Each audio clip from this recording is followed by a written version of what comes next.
Hello guys, আসসালামু আলাইকুম। আশা করি সকলেই ভালো আছেন। আমি আলহামদুলিল্লাহ ভালো আছি। আমি আর আমার বন্ধু নুননবী, হ্যালো। আমরা সকাল সকাল বের হইলাম। রাস্তায় অনেক বরফ পড়ে আছে, অনেক ঠান্ডা রাশিয়াতে। আর রাশিয়াতে যারা আসতে চাচ্ছেন তারা অনেকেই আমাকে কমেন্ট করেন যে ভাইয়া রাশিয়াতে ঠান্ডা কেমন। রাশিয়াতে ভাইয়া ঠান্ডা অনেক বেশি, আর যারা আসবেন অবশ্যই শীতের জামা কাপড় নিয়ে আসবেন।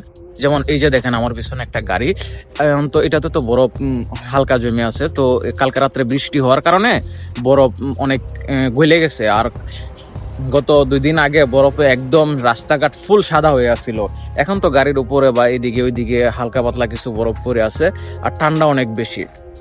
যখন তুষার পড়ে তখন এতটা ঠান্ডা লাগে না, কিন্তু যখন তুষারের সাথে সাথে বাতাসটা পড়ে বা তুষারটা পড়ার পরে বরফটা জমে থাকে, তারপর যখন আপনার বাতাসটা আসে তখন যে ঠান্ডাটা লাগে।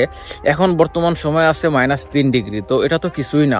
আরও অনেক বেশি ঠান্ডা রাশিয়াতে পড়ে, -19 ডিগ্রি 20 ডিগ্রি চলে যায়, অনেক জায়গায় আরও বেশি চলে যায়। তো যারা আসবেন অবশ্যই বাংলাদেশ থেকে অনেক শীতের জামা কাপড় নিয়ে আসবেন, কারণ হচ্ছে রাশিয়াতে প্রচুর ঠান্ডা। আর রাশিয়াতে জামা কাপড়ের দামও হিউজ। যেমন বাংলাদেশ থেকে আপনার একটা জামা কিনলে হয়তো বা 3000 বা 4000 টাকা লাগতে পারে, কিন্তু এই দেশে আপনার মিনিমাম বাংলাদেশি টাকায় আপনার 10,000 টাকা 9,000 টাকা এরকম, বা 15,000 টাকা একটা জ্যাকেট কিনতে খরচ হয়ে যাবে। একটা প্যান্ট কিনতে মিনিমাম বাংলা টাকায় 5 থেকে 7,000 টাকা খরচ হয়ে যাবে। তো যারা আসবেন অনেকেই হয়তো বা স্টুডেন্ট আমার মতো, যারা ফেব্রুয়ারি ইনটেকে আসবেন, সেপ্টেম্বর ইনটেকে আসবেন, তারা হয়তো বা আমার ভিডিওটা দেখবেন। তো তাদের উদ্দেশ্যেই বলতেছি যে আপনারা আসার সময় অবশ্যই অনেক জামা কাপড় নিয়ে আসবেন। আর একটা কথা হচ্ছে, যারা আসতেছেন বাংলাদেশ থেকে যদি আপনারা শুকনা খাবার কোনো কিছু খাইতে চান, তাহলে আপনারা অবশ্যই শুকনা খাবার নিয়ে আসবেন। যেমন চানাচুর, মুড়ি, এগুলো যদি আপনারা খাইতে চান তাহলে অবশ্যই বাংলাদেশ থেকে নিয়ে আসতে হবে, কারণ হচ্ছে এই দেশে চানাচুর, মুড়ি, শুকনা জাতীয় খাবার কোনো কিছু পাওয়া যায় না। তো আপনারা যারা আসবেন সবাই শুকনা জাতীয় খাবার নিয়ে আসবেন।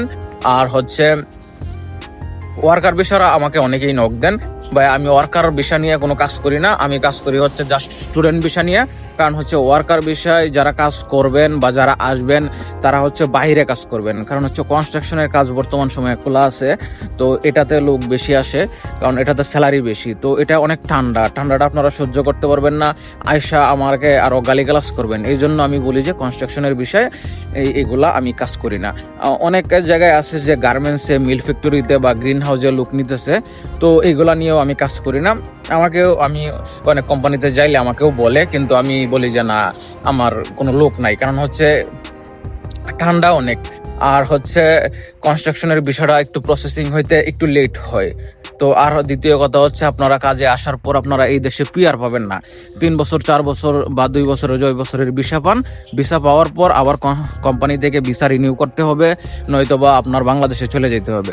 তো এই জন্য আমি আপনাদেরকে বলি না যে আমি কনস্ট্রাকশনের বা এইগুলা ভিসা নিয়ে কাজ করি। ওয়ার্কার ভিসা নিয়ে আমি একদমই কাজ করি না, কারণ হচ্ছে আপনাদের ভিসা প্রসেসিং করতে আমার একটু সময় লেগে যাবে। আর দ্বিতীয় কথা হচ্ছে, আপনাদেরকে বাইরে কাজটা দিব, আমি নিজেই বাইরে ঠান্ডা সহ্য করতে পারি না। তো আপনাদেরকে যে কাজটা দিব, আপনাদেরকে তো মাসে 30 দিনের ডিউটিতে যাইতে হবে। তো 30 দিন ডিউটিতে এই ঠান্ডার মধ্যে ডিউটি করা আমাদের বাঙালির পক্ষে ইম্পসিবল। আর যারা আসতেছেন বিভিন্ন এজেন্সির মাধ্যমে বা বিভিন্ন লোকের মাধ্যমে আসতেছেন, তাদেরকে আমি একটা কথাই বলবো যে আপনারা যখন আসবেন অবশ্যই আপনারা ইনভাইটেশন লেটারটা যেটা দিবে ওটাতে দেখবেন যে আপনার কাজটা কি, আপনার স্যালারিটা কত, এটা দেখে তারপর আসবেন। আর একটা কথা হচ্ছে যে অনেকেই আমাকে বলেন যে ভাইয়া রাশিয়া আসার পর কি যুদ্ধে পাঠায় দেয়। ভাই যুদ্ধে পাঠায় না, যুদ্ধে আমরা নিজেরাই যাই। কারণ হচ্ছে কি, রাশিয়াতে আসার পর কাজ করলে যেমন কষ্ট লাগে, কষ্ট লাগার পর অনেকেই যুদ্ধে চলে যায়। কারণ হচ্ছে বিভিন্ন রাস্তায়, সাইনবোর্ডে বা ব্যানারে, বিভিন্ন ইউনিভার্সিটির সামনে, বিভিন্ন কোম্পানির সামনে বড় বড় ব্যানার দেওয়া থাকে যে যুদ্ধে যাইলে 40 লাখ টাকা দেওয়া হবে, 34 লাখ টাকা দেওয়া হবে, এরকম ব্যানার দেওয়া থাকে। ওদের নাম্বার দেওয়া থাকে, নাম্বারে যোগাযোগ করলেই যাওয়া যায়। তো অনেকে এসে টাকা কামাইতে যেহেতু কষ্ট লাগে, তো ওনারা কি করে, নিজে ইচ্ছাই ওনারা চলে যায়। আর যুদ্ধে কাউকে জোর করে দেওয়া হয় না বা কাউকে জোর করে নেওয়া হয় না। তো আজকের ভিডিওটা এই পর্যন্তই। সবাই আমার চ্যানেলটা সাবস্ক্রাইব করে দিবেন। আল্লাহ হাফেজ।